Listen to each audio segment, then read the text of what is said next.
segera dimulai. Sebagai informasi, kadim kita pada malam hari ini karena Tuhan sembuh kau.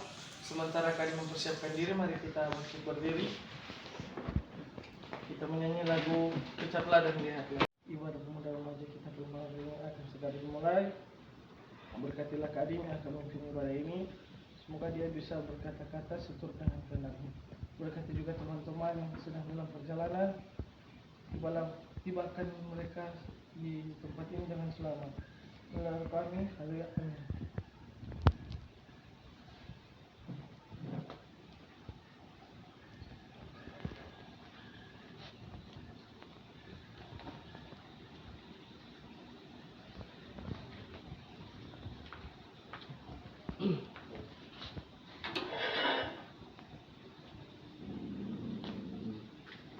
Adik-adik remaja pemuda kolom 4 dan kolom 5 yang diberkati Tuhan, kita akan memulaikan ibadah ini dan mohon tata ibadah sudah ada di adik-adik sekalian. Kita hanya menggunakan tata ibadah tapi disesuaikan dengan tanggal hari ini. Inilah hari yang dijadikan Tuhan. Marilah kita bersorak-sorak dan bersuka cita karenanya.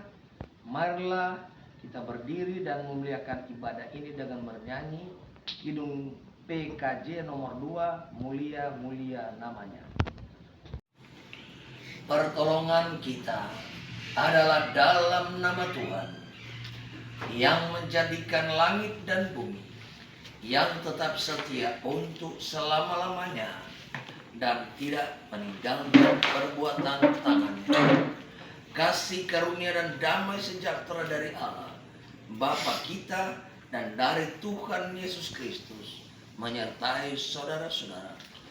Kita menyanyi Kijung Jemaat nomor 2 ayat 1, Suci, Suci, Suci. Marilah kita merendahkan diri di hadapan Tuhan Allah kita dan mengaku dosa kita kepadanya. Kita berdoa. Bapa di surga, dalam nama Tuhan Yesus, kembali kami datang menghadap hadirat-Mu.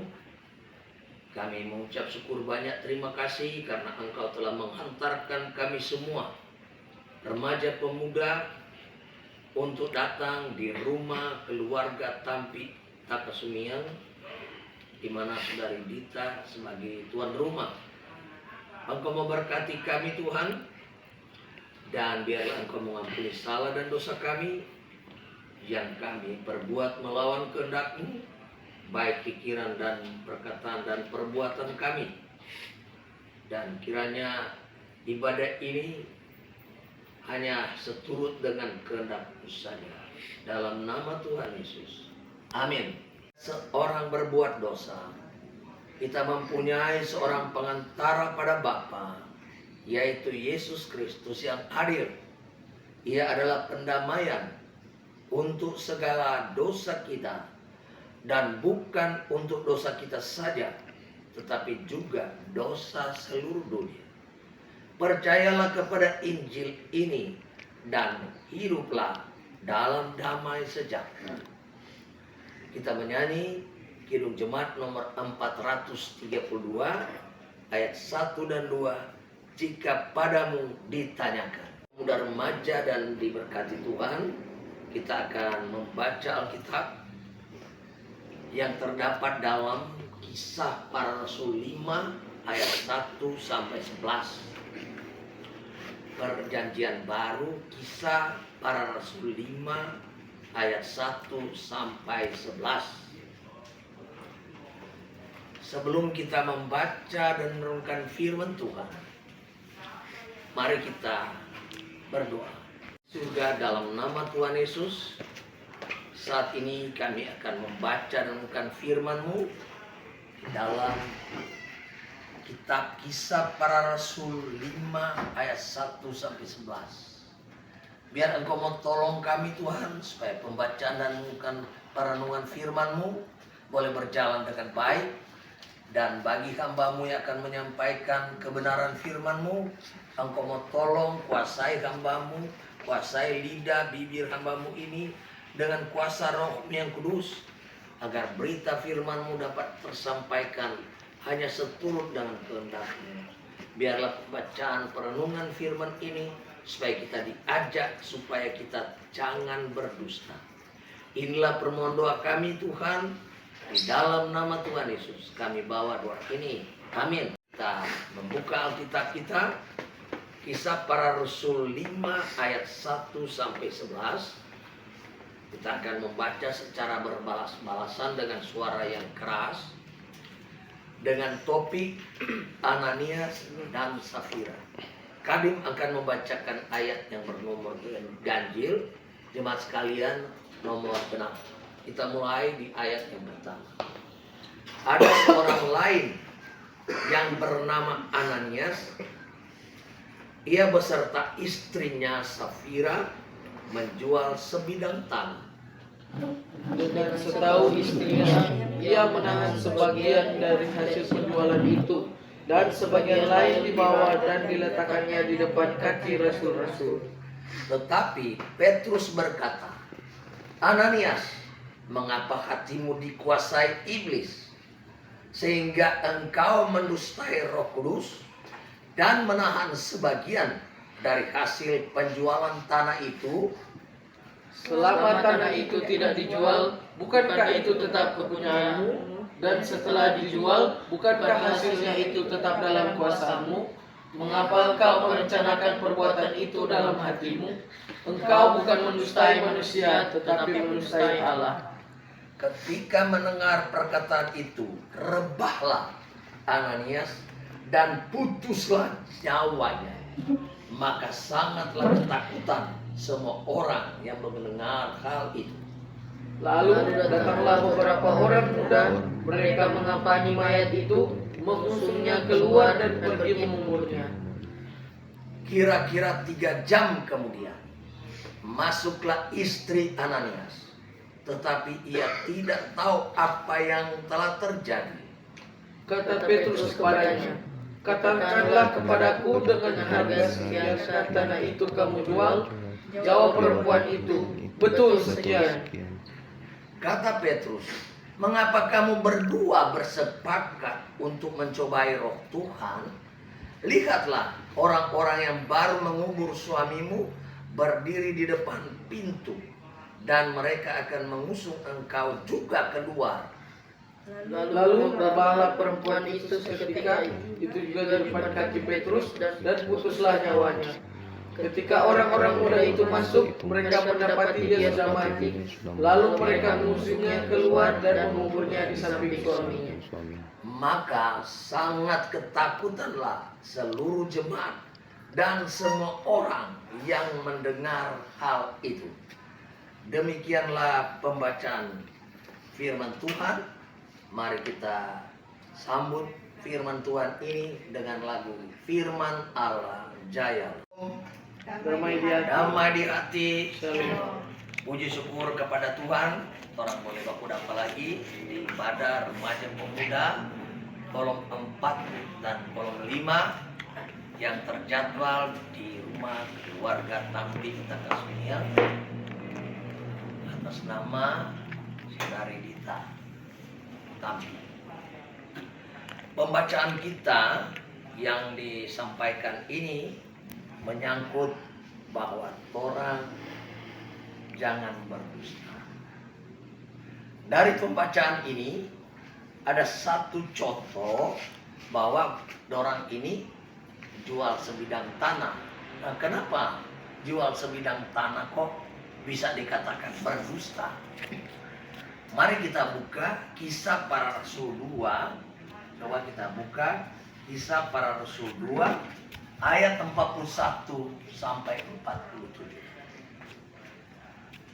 Kisah Rasul pasal 2 ayat 41 sampai 47. Orang baca lagi berbalasan, Kadim membaca ayat ganjil, jemaat ayat yang genap. Judulnya Cara Hidup Jemaat yang Pertama. Memang orang mesti baca ini dulu baru mengerti itu pembacaan tadi. Baca lagi secara berbalasan dengan keras. Kali mulai ayat 41. orang-orang yang menerima perkataannya itu memberi diri dibaptis, dan pada hari itu jumlah mereka bertambah kira-kira 3.000 jiwa. Mereka bertekun dalam pengajaran rasul-rasul dan dalam persekutuan, dan mereka selalu berkumpul untuk menyaksikan roti dan berdoa. Maka ketakutanlah mereka semua, sedang rasul-rasul itu mengadakan banyak mukjizat dan tanda. Dan semua orang yang telah menjadi percaya kepada tetap bersatu, dan segala kepunyaan bersama. Dan selalu ada dari mereka yang menjual harta miliknya, lalu membagi-bagikannya kepada semua orang sesuai dengan keperluan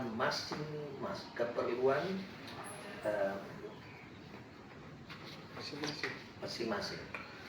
Dengan bertekun dan dengan sehati mereka berkumpul tiap-tiap hari dalam bait Allah, mereka memecahkan roti di rumah masing-masing secara bergilir dan makan bersama-sama dengan gembira dan dengan tulus hati, sambil memuji Allah, dan mereka disukai semua orang, dan tiap-tiap hari Tuhan menambah jumlah mereka dengan orang-orang yang diselamatkan.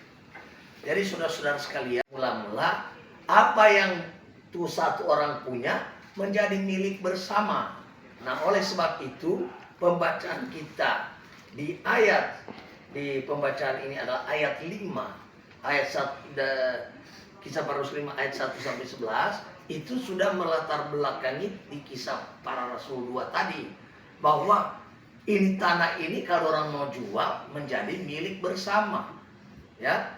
Jadi refleksi kita tentang jangan berdusta itu ada beberapa, karena di mana-mana orang lihat saat ini, mau secara sosial, ekonomi, politik, keluarga, bahkan masyarakat, so ada dusta, bohong atau hoax, manipulasi data, dia fakta, uang dan barang.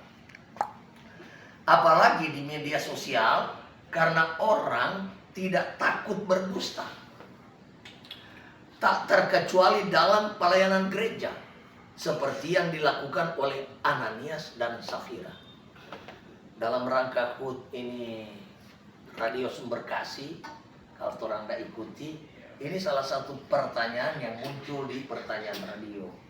Siapa tuh tokoh yang dimaksud?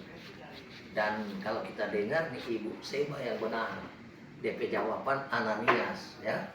Ini suami istri. Berkaitan dengan tema jangan berdusta, maka pesan-pesan firman yang terlihat dari bagian Alkitab ini ada beberapa. Yang pertama, kita lihat di ayat 1 dan 2. Ayat 1 dan 2, dia bilang begini, akar dusta adalah cinta uang.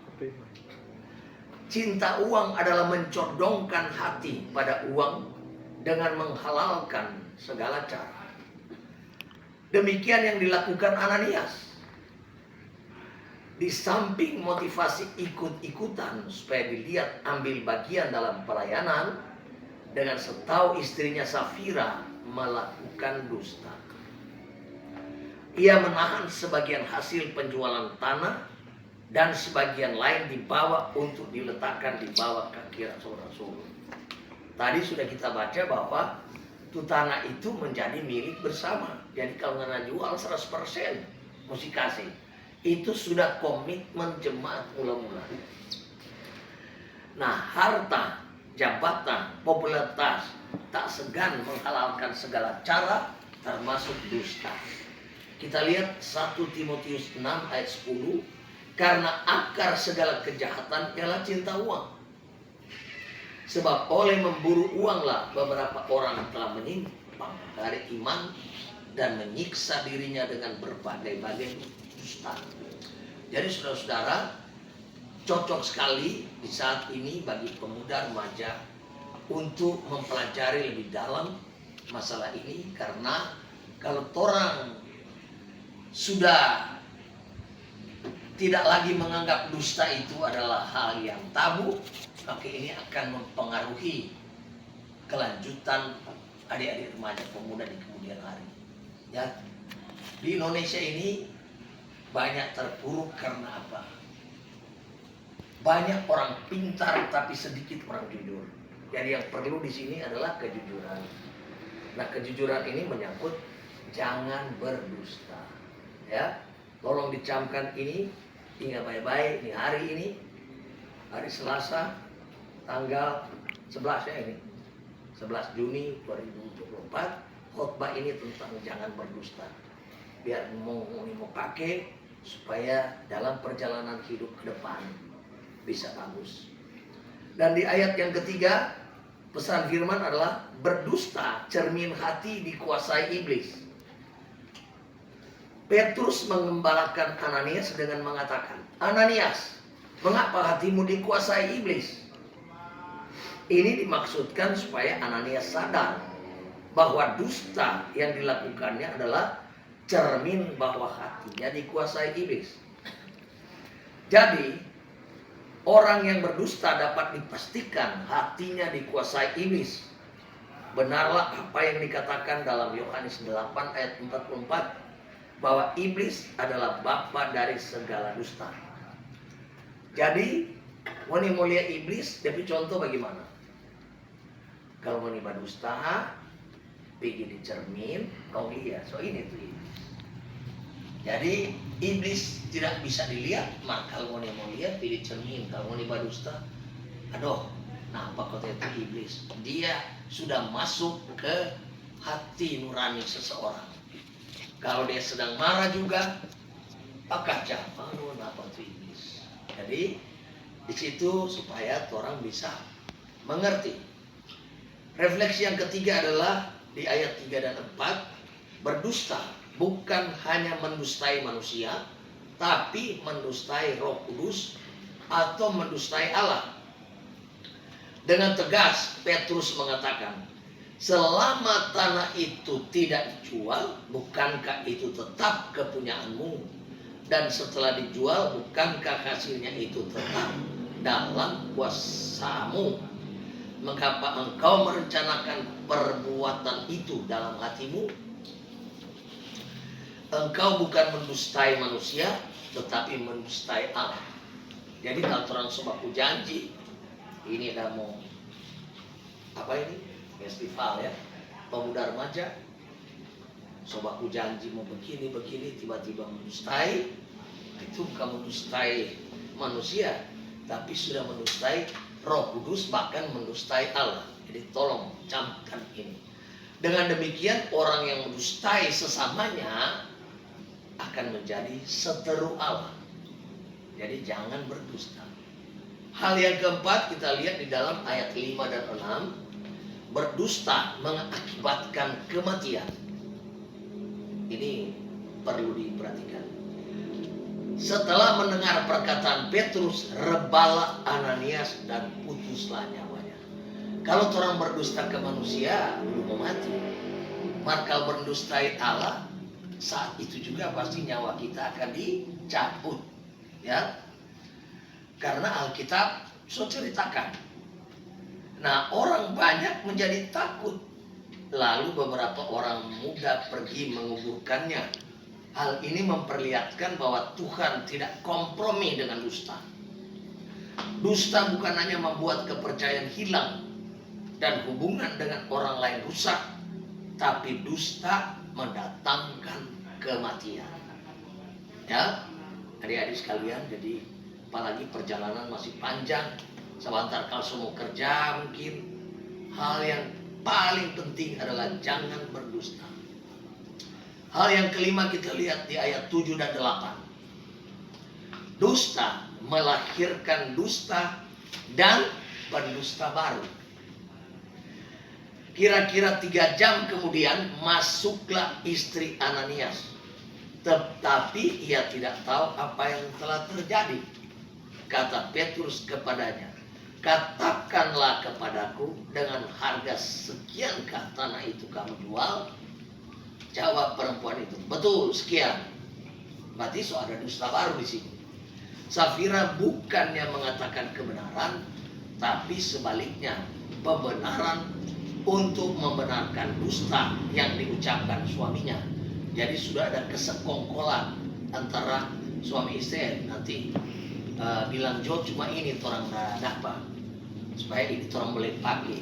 Sebenarnya tak apa-apa, cuma orang so komitmen dari awal, bagi-bagi semua orang punya itu tuh kehidupan jemaat mula-mula, ya. Jadi dusta Ananias melahirkan dusta baru dengan Safira sebagai pendusta baru. Demikianlah sering terjadi. Orang membela keluarganya, sahabatnya, dan pemimpinnya yang telah berdusta. Bukannya menyatakan kebenaran, malah menciptakan dusta-dusta baru untuk pembenaran. Hal yang keenam adalah ayat 9 dan 10. Gereja harus menegur pendusta.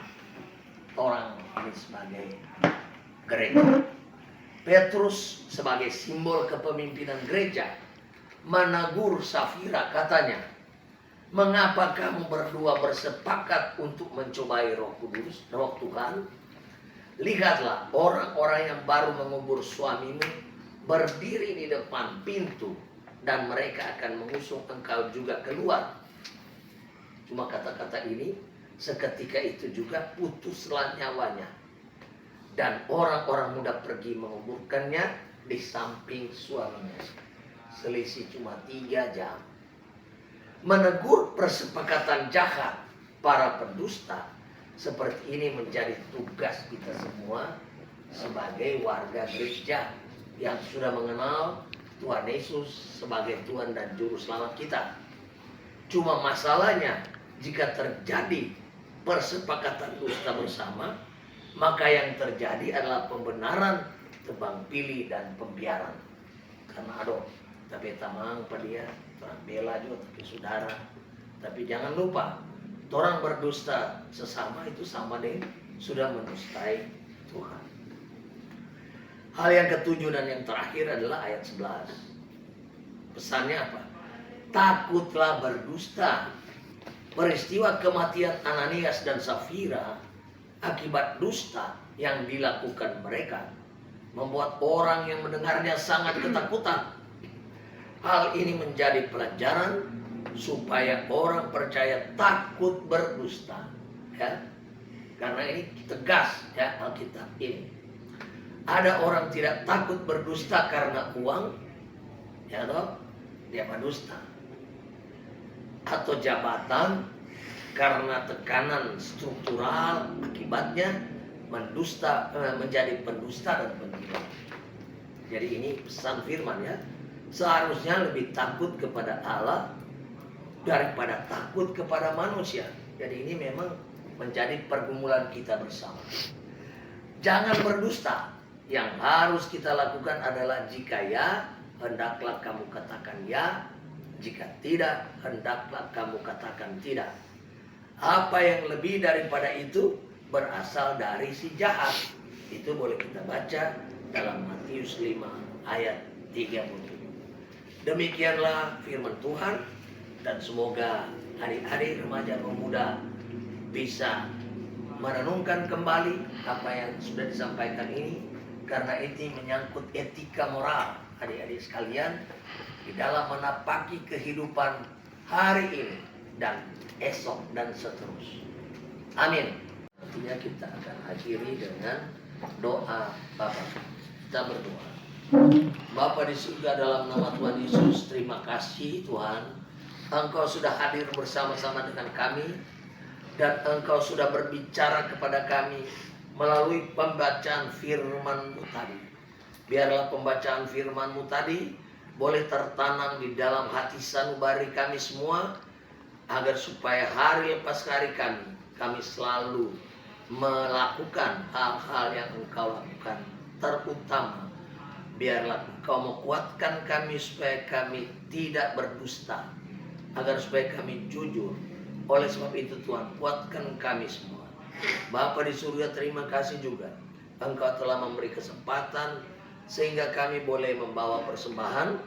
Biarlah persembahan ini boleh berbau harum di hadapan-Mu, dan berkatilah mereka yang dipercayakan untuk mengelola persembahan ini, baik di tingkat remaja pemuda kolom maupun di tingkat jemaat, wilayah, bahkan sinode. Kau berkati semua orang tua kami supaya di dalam pemberian persembahan ini boleh hari lepas hari bisa bertambah. Berkati keluarga Tampi Takasumi yang di sini Tuhan, lebih khusus Saudari Dita Tampi yang menjadi tuan rumah di sini. Berkati untuk Bapak Rudi yang saat ini berada jauh terpisah dengan kami, juga adik Dion yang juga terpisah jauh sedang bertugas. Engkau mau berkati, berikan kesehatan kepada mereka supaya apa yang menjadi harapan dari orang tua di sini boleh terjadi buat anak maupun suami dari Penatua Violeta.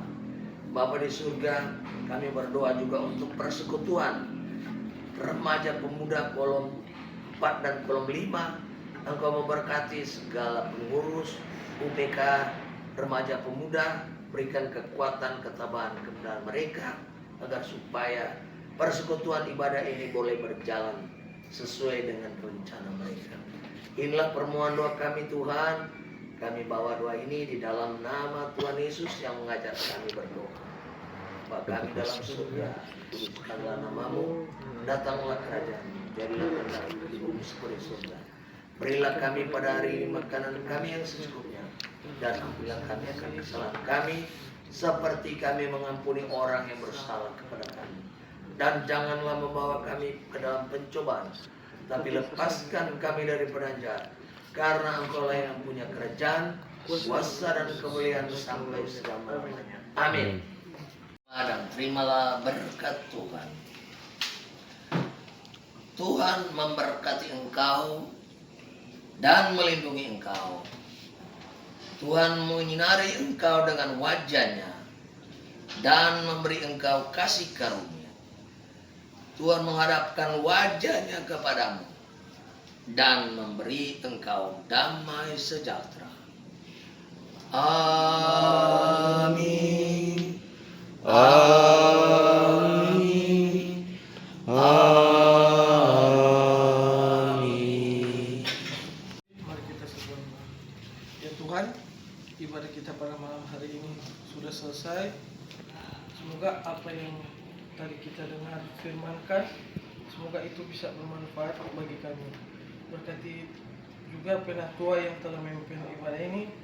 Berkati juga keluarga dan telah membukakan pintu mereka, dan berkati juga kita semua yang beribadah bersama-sama. Semoga Tuhan memberikan rahmat yang kasih. Berkati juga teman-teman yang mungkin tidak bisa hadir dalam ibadah kita malam hari ini. Inilah doa kami ya Tuhan. Haleluya. Amin. Silakan dulu.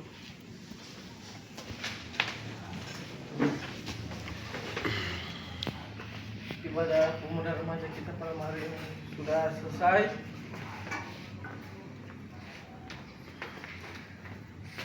Sebelum masuk ke dalam ruang organisasi, kita dengar ucapan terima kasih dari Shalom. Damai di hati. Damai di hati. Shalom. Syukur kepada Tuhan Yesus Kristus karena berkat kasih karunia Tuhan. Tuhan sudah menuntun menyertai orang beribadah di malam hari ini sehingga boleh berjalan dan selesai dengan segala baik. Ucapkan terima kasih untuk Kadim yang sudah melayani kita pada malam ini, Bapak Penatua Kris Hombokau. Kiranya selalu diberkati Tuhan bersama dengan keluarga Hombokau Pangemanan. Diberkati Tuhan dalam setiap kerja, aktivitas, tugas pelayanan, bahkan diberkati dalam setiap harapan, rencana, dan cita-cita dibuat Tuhan berhasil. Terima kasih juga buat teman-teman pemuda remaja kolom 4 dan 5 yang boleh menyempatkan diri untuk hadir beribadah bersama dengan kami keluarga. Dan tunggu sebentar, ada pelayanan dari keluarga. Terima kasih.